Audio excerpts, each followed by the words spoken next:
पीके भदोही से है। विश्व थैलीसीमिया दिवस के अवसर पर मुख्यालय स्थित सौसैया सीएमएस ने दिया जीवनदायी संदेश। ज्ञानपुर भदोही।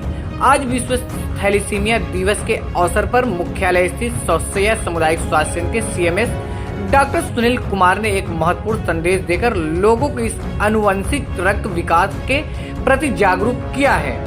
सीएमएस डॉक्टर सुनील कुमार ने न केवल थैलीसीमिया के बारे में आवश्यक जानकारी दी, बल्कि इससे बचाव के सुझाव भी दिए और इससे प्रभावित व्यक्तियों के प्रति करुणा और समर्थन के भावना को भी जगाया है। सौसैया सीएमएस डॉक्टर सुनील कुमार ने थैलीसीमिया को एक वंशानुगत रोग बताया जो शरीर की रक्त बनाने की क्षमता को कमजोर करता है। उन्होंने बताया कि इस बीमारी से जूझ रहे व्यक्तियों को स्वस्थ जीवन जीने के लिए नियमित रक्त आदान की आवश्यकता होती है, जो उन्हें शारीरिक और भावनात्मक स्वास्थ्य पर गहरा प्रभाव डालता है।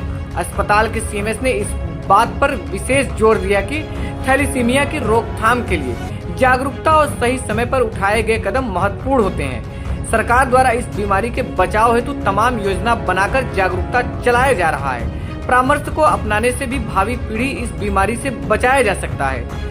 उन्होंने लोगों से अपील की है कि वे इस बीमारी के बारे में अधिक से अधिक जानकारी प्राप्त करें और दूसरों को भी जागरूक करें, ताकि मिलकर एक ऐसा समाज बनाया जा सके जहां थैलीसीमिया से प्रभावित लोग भी स्वस्थ और खुशहाल जीवन जी सकें। इस महत्वपूर्ण संदेश में सौसैया सीएमएस ने विश्व थैलीसीमिया दिवस को केवल एक दिन के रूप में नहीं, बल्कि एक ऐसे अवसर के रूप में प्रस्तुत किया है जहां हम सभी मिलकर इस बीमारी के बारे में जागरूकता बढ़ा सकें और प्रभावित लोगों के जीवन में सकारात्मक बदलाव ला सकते हैं।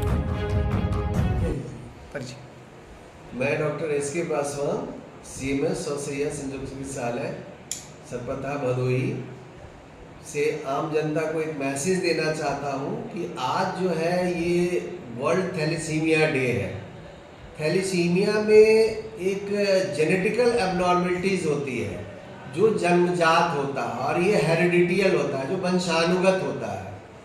तो इस हमारे पूरे प्रदेश में नियर अबाउट 650 के लगभग ये थैलीसीमिया के पेशेंट हैं और सबकी सूचनाएं हमारे यहाँ रजिस्टर्ड है, जो प्रमुख सचिव साहब देख रहे हैं और हमारी स्वास्थ्य विभाग उसको देख रही है।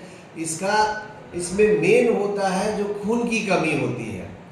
खून की कमी एनीमिया में भी होता है, थैलीसीमिया में भी होता है, बट खून की कमी एनीमिया में जो होता है वो उसके कई कारण हैं, लेकिन थैलीसीमिया में जो ये कमी होती है खून की, उसमें एबनॉर्मल हीमोग्लोबिन होता है।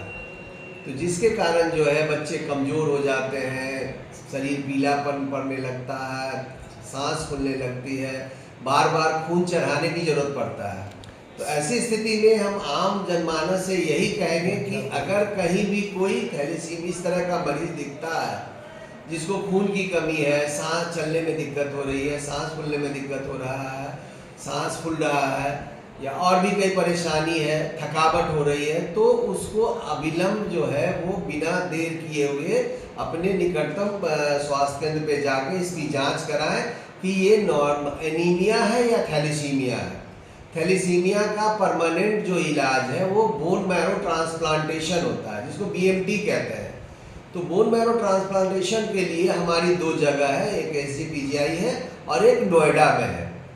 ये दोनों जगह अगर जाएं तो आदमी को सरकार की तरफ से सारी सुविधाएं दी जा रही है और हमारे जो ब्लड बैंक है, अगर कभी ज़रूरत पड़ती है तो हम थैलीसीमिया के मरीजों को बिना डोनेशन के ही हम ब्लड देते हैं, जिससे कि उस बच्चे की जो है ज़िंदगी बच जाए।